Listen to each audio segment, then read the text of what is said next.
This is Cozy Children's Village, a Cambodian orphanage run under the auspices of the Singaporean Methodist Mission Society. In 2008 and 2009, Temasek Hall organized overseas community trips to Cozy, but its residents' awareness of the orphanage remains low. So, Emma, do you know about Cozy Orphanage? No. No? Okay. What? Cozy orphanage, I don't know. Nothing. Jasper, do you know about Cozy Orphanage? No, actually, no, I haven't heard of it before. Okay. Now, here's where we come in. Temasek Hall's residents do not have a high opinion of the food served there, so we decided to tap on their cravings for tasty food. Our team used a two-pronged strategy. Firstly, by selling beef spaghetti to the residents during supper time, we would be able to raise funds for the orphanage. Secondly, and more importantly, the supper enterprise would serve as a platform for raising interest in the orphanage, with a view towards stoking enthusiasm for future CIP trips.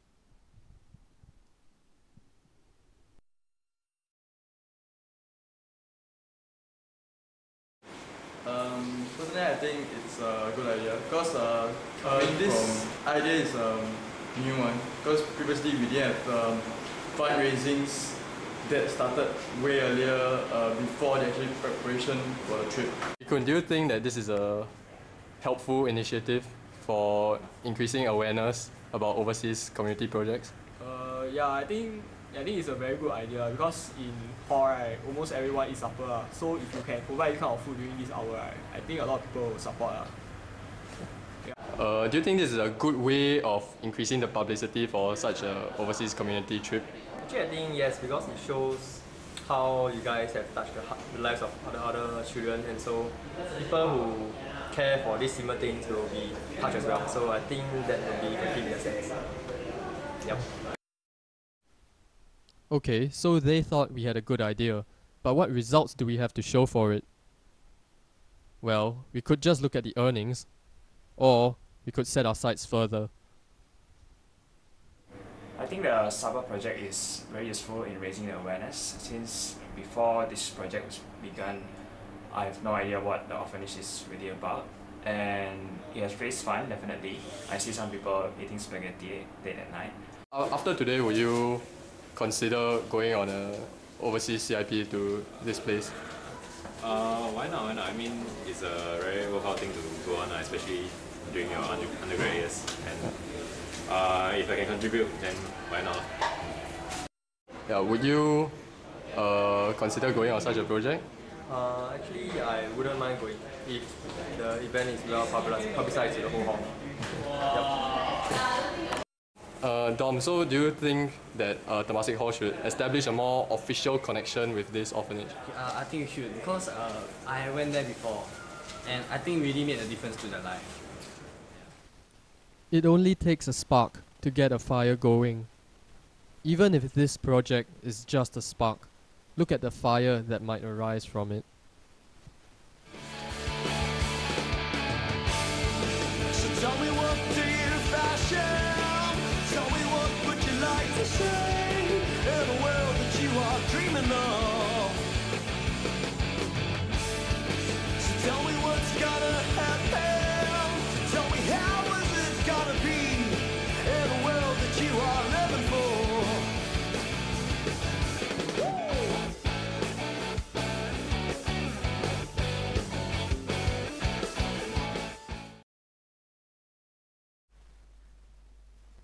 We worked hard for this project and had fun in the process as well. But it wasn't always smooth sailing for us. This was easily one of the most crisis-ridden projects that I've ever participated in. A lot of times we face hiccups that we didn't expect. Along the way, we learnt a few lessons about crisis management. To begin, here's what we learnt about crisis prevention. Firstly, we learned that the importance of trial runs and pilot testing cannot be understated. So to gauge how well received our beef spaghetti would sell, we actually did a trial run to let the TH residents sample our spaghetti that we made for the first time. The trial run yielded favourable responses which confirmed that this particular idea was viable. However, an attempt to sell cans of green tea to supplement the sale of spaghetti was not preceded by market testing. The canned drink sale really plummeted to such an extent that it wasn't upkeeping with the spaghetti sales. Secondly, our experiences in this project reaffirmed the value of developing contingency plans. At any point in time of our project, unexpected things can occur. So we really have to be prepared and to step in with a plan B when the need arises. Come for this event, please. Come for this event. Despite our efforts to publicize our project through physical and digital advertisements, as well as by word of mouth, sales was slow during our second night of operation. But because of our contingency plan of carrying out deliveries and door-to-door sales, we were still able to meet our night's target. But this brings us to our next topic, which concerns what teams should do when planning and foresight fail and a team is caught in a crisis. We started our project with the initial idea of wanting to help a socially inept person to overcome his social awkwardness. But what happened was we actually found the person, but halfway through our project, when he has already committed, he decided to pull out of our project quite all of a sudden. So all of us were quite, taken aback by this unexpected turn of events. And it was his departure actually presented a kind of a new crisis for our team, because it was totally out of our control and we couldn't. There was this huge crisis situation that we need to regroup and we need to rethink our focus. So that was one huge problem that we came up with. Most importantly, we learned how vital managers are in a crisis. I think one of the reasons why our team even ran into such a crisis was because there was no clear leader. Okay, let me tell you how bad it was for us. Basically, it was like the end of reading week and we had nothing done.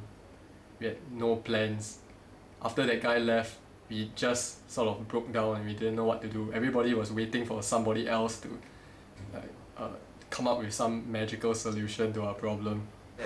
And it really helps to have someone as to coordinate the project, the group together. In this case, Kenneth, since he is directly involved with the Cozy project and the orphanage itself. I don't think I was as consultative or democratic as a leader is typically expected to be. But in my defense, what I would say is that all I did was apply Lee Kuan Yew's principle of governance.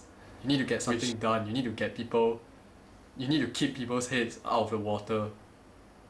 So until the situation is stabilized, right, I think it's good for managers to be a bit more dominant, to take control of the situation. We hope you've had as good a time watching this video as we've had producing it. Our thanks go out to Temasek Hall and everybody who supported us. Lastly, to Cozy Orphanage, this video is for you.